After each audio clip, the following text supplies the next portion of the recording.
Public, you mentioned the possibility of a union being formed between the United States, Canada, and Mexico. Who would be interested in this, and could this ever really happen? A North American Union was formed in 2005 at Baylor University in Waco, Texas. They signed a secret treaty. Several years later, through Freedom of Information Act requests, we were able to get the minutes of that meeting and the Banff, Canada meeting, where the Security and Prosperity Partnership openly announced we're going to use terrorism as a pretext to take over. We're going to use the threat of man-made global warming, which is manufactured, as a pretext to restrict everybody's resources and tax the people and give the money to the offshore banks that we're deep in debt to. And so we're already in a North American Union by stealth. Americans will not be told until later that we're really under a North American Union. And the reason the elites want us under this North American Union is they can bypass the Bill of Rights, the Constitution, due process. By giving regulatory power to private corporations and to unelected bureaucracies, they can remove laws. They can set up the new structure in a way that gives them more power. In your film, you also talk about the economic crisis being part of a bigger strategy, a bigger plan. Can you explain this to us? Absolutely. The globalist-owned documents clearly state that they have engineered the global financial crisis as a pretext to bring in a new system. Private banks that make up the private Federal Reserve and Bank of England system, like Goldman Sachs, JP Morgan Chase, and others, are on record that some of these banks were actually engineering the housing crises to get the bailout, to get all this unlimited taxpayer money in the name of fixing the mortgages. And then it came out that they never even used that money for the mortgages. They used it to buy gold. They used it to buy real estate. They used it to buy companies and media and power.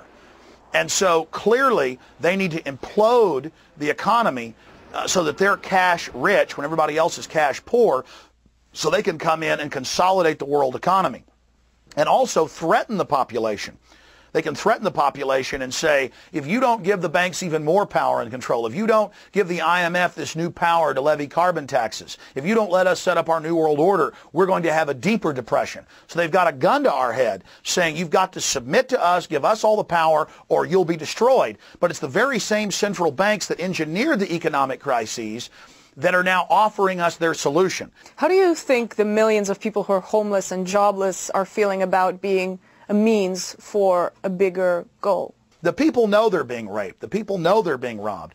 And they're very, very angry. And they're angry at both political parties. And there's a sense of desperation because no matter what we do, the same corrupt elite just continue to rob us, continue to steal from us, continue to destroy our economy by design. This is a controlled demolition of our economy. Are you expecting an eventual collapse of the dollar?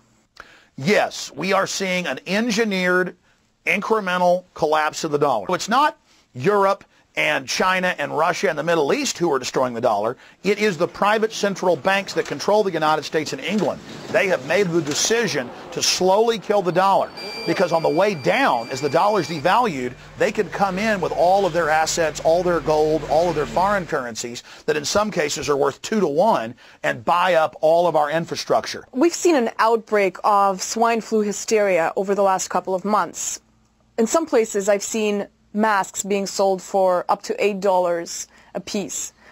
Who is profiting from all of this, and do you think this is all a hoax? We know that the current H1N1 media blitz is a hoax.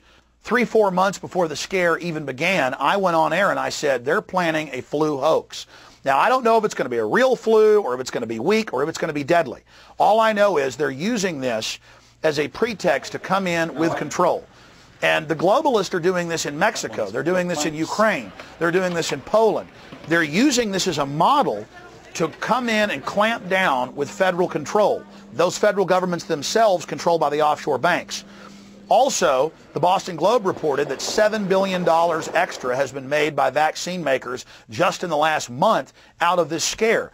From a flu that's killed 1/5 statistically this far into the flu season of what the regular seasonal flu kills worldwide or in the United States every year. And a lot of top virologists are also on record reporting they've looked at this virus and they believed it was manufactured in a lab. It is completely novel. It's the perfect smokescreen to get their assets in place for a bigger police state crackdown coming up next year.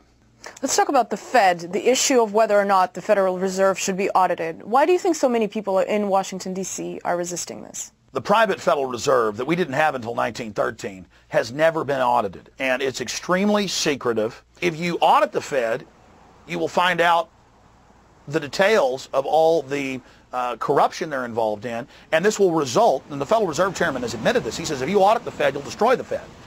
And so they've basically threatened to institute a depression if anyone tries to audit it. The beginning of the end of the Fed has begun because the people have now discovered that Republicans and Democrats don't matter. They come and go. The private Federal Reserve, the private banking cartel, it is the true power behind the throne, and it's being revealed as the true power. In your film, you say, and I quote, Obama's allegiance is only to his offshore masters. So what should the American people who are putting their hopes in him be preparing themselves for? They should understand that Obama is a puppet who only serves his offshore masters, just as Bush was, and that they need to stop following leaders and start rediscovering our heritage. Get involved. Take over your counties, your cities, your states peacefully. Say no to the illegitimate federal takeover, because the feds themselves in Washington are nothing but puppets to these offshore interests. Break the spell. Awaken. Say no. And I will tell you, saying that, I do risk my life. The good news is they can't just kill me and shut me up. If they kill me, and I get a lot of death threats from these people, that will only underline and highlight everything I've said. Do you really sometimes fear for your life because of the things you say?